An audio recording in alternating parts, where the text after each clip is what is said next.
مودی حکومت کی شہور نت نواں بہانہ بنا کے بھارت میں مسلمانہ کی عبادت گوانا مسمار کی جا رہی ہے اور ستم ظریفی یہ ہے کہ بھارتی عدالت جانبداری کو مظاہر کر رہی ہے۔ آل انڈیا مسلم پرسنل لا بورڈ نے کمال مولا مسجد مقدمہ میں مدھیہ پردیش ہائی کورٹ کا فیصلہ سپریم کورٹ میں چیلنج کرنے کو فیصلہ کر لیا ہے۔ آل انڈیا مسلم پرسنل لا بورڈ کا ترجمان ڈاکٹر سید قاسم رسول الیاس اورا نے ایک بیان میں مدھیہ پردیش ہائی کورٹ کا فیصلہ نہ کڑی تنقید کو نشانہ بناتا ہوں کہ یہ فیصلہ تاریخی شواہد، تاریخی ریونیو ریکارڈ اور صدیوں پر محیط مسلم عبادتی تعلق کے سراسر خلاف ہے، جبکہ یہ فیصلہ عبادت گاہوں تو متعلق قانون کے بھی متصادم ہے۔ انہوں نے کہا کہ محکمہ آثار قدیمہ کا سابقہ موقف بھی اس جگہ کی مشترکہ مذہبی شناخت نہ تسلیم کرے اور کئی دہائیاں تک اس مقام نہ بوجھ شالہ کمال مولا مسجد کیوں جاتے رہے، جڑو اس کا متنازع اور مشترکہ مذہبی کردار کی سرکاری قبولیت تھی۔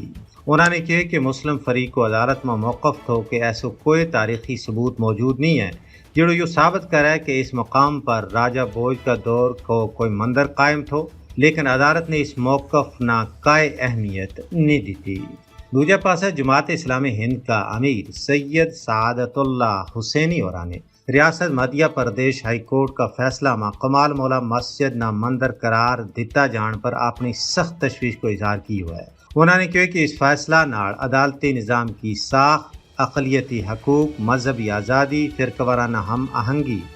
اور ملک کا سیکولر ڈھانچہ پر سنگین اثرات مرتب ہوا ہے۔ یہ فیصلہ آئین کا آرٹیکل 25 اور 26 میں دیتا گیا مذہبی حقوق کا تحفظ کے سراسر منافی ہے۔ تجزیہ نگاراں کو کہنا ہے کہ رام مندر میں وزیر اعظم کی موجودگی میں پرچم کشائی، بہار میں مسلم خاتون ڈاکٹر نہ زبردستی حجاب اتارنے کو واقع، بی جے پی رہنما کی طرفوں مسلم لڑکیاں تو متعلق شرمناک اعلان اور یو پی میں مسلمانہ کا مذہبی لباس برقع کی توہین، یہ تمام واقعات بھارت میں بدتی ہوئی عدم برداشت اور مسلم دشمنی کی واضح مثال ہیں۔